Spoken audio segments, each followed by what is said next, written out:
ახლადამტკიცებული მინისტრები უწყებებში მისვლას განაგრძობენ, ისინი მუშაობას ოფიციალურად უკვე შეუდგნენ. სამინისტროებში დილიდან მივიდნენ ევროინტეგრაციის მინისტრი ალექსი პეტრიაშვილი, თავდაცვის უწყების ხელმძღვანელი ირაკლი ალასიანიძე და დიასპორის საკითხებში სახელმწიფო მინისტრი გოდე სურგულაძე. ისინი პირველ სამუშაო დღეს თანამშრომლებს გაეცნენ და სამომავლო გეგმებსა და პრიორიტეტებზე კიდევ ერთხელ ისაუბრეს. Narati Mujiri გვერდთობა თემაზე პირდაპირ ეთერში რატი გისმენთ. Როგორც აღნიშნე, ახლადამტკიცებული მინისტრები აგრძელებენ საკუთარ უწყებებში მისვლას. ამ დროს უკვე სამსახურში იმყოფება ევროატლანტიკურ სტრუქტურებში ინტეგრაციის სახელმწიფო მინისტრი ალექსი პეტრიაშვილი.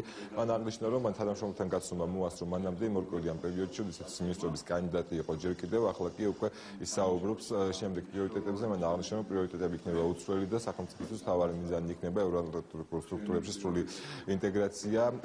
მან ისაუბრა, რომ ეს ყველაფერი იქნება უცვლელი და გააგრძელებს მუშაობას იმისთვის, რომ თავარი მიზანი იყოს მიღწეული.